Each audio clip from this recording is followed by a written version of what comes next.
ಅಮ್ಮಂದು ಒಂದು ಸ್ಟಿಕ್ಕರ್ ಇಟ್ಕೊಂಡು ಪೂಜೆ ಮಾಡ್ತಾ ಇದ್ದೀನಿ. ಹಂಗಾಗಿ ನಾನು ಒಂದ್ ದಿವಸ ನಾಯಿಗೆ ಇದ್ದಕ್ಕಿದ್ದಂಗೆನೆ ಬಾಯಿ ಬರ್ಲಿಲ್ಲ ಮತ್ತೆ ನಡ ಬರ್ಲಿಲ್ಲ ಅದಕ್ಕೆ. ನಿಮ್ಮ ನಾಯಿಗೆ? ನಾಯಿಗೆ. ಹಂಗಾಗಿ ನಾನು ಮನೇಲಿ ದೀಪ ಹಚ್ಬಿಟ್ಟು ಆಸ್ಪತ್ರೆಗೆ ಕರ್ಕೊಂಡು ಹೋಗ್ತಾ ಇದ್ದೆ. ಅರ್ಧ ರಸ್ತೆಯಲ್ಲಿ ಅದು ಬೊಗರ ಸ್ಟಾರ್ಟ್ ಮಾಡಿ ಕೆಳಿ ಕುಳಿತು. ನಾವು ಅವಾಗ ಆಸ್ಪತ್ರೆಯಿಂದ ವಾಪಸ್ ಹೊಂಟಾಗದ ಅನ್ಕೊಂಡೆ. ಮತ್ತೆ ತಿರ್ಗ ಒಂದ್ಸತಿ ಹೋಗಿ ಆಸ್ಪತ್ರೆಗೆ ತೋರಿಸ್ಬಿಟ್ಟು ಕರ್ಕೊಂಡು ಬಂದ್ವಿ. ನಾಯಿ ತೋರ್ಸಪ್ಪ ಒಂಚೂರು. ಬುಲ್ಬುಲ್ ಬಾವಾ ಓ ಚಿಮ್ಮಡಿ ಹೆಂಗ್ ಆಡ್ತೀಯ ಈ ಕಡೆಗೆ ಬಾರ.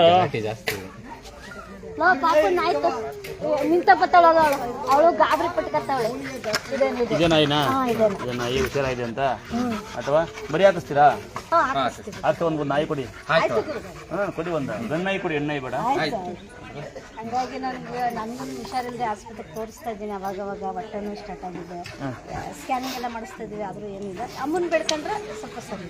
ಅಡಿಗೆ ಸೋಡಾ ನಿಂಬೆಹಣ್ಣು ಬಿಸ್ಕೆಟ್ ಕುಡಿರಿ, 2-3 ನಿಂಬೆಹಣ್ಣು ಕುಡಿ, ಎಳ್ನೀರು ಕಲ್ಸಕ್ರೆ ತುಳಸಿಯಲ್ಲಿ ದಿನ ಒಂದೊಂದು ತೀರ್ಥ ಕುಡಿರಿ.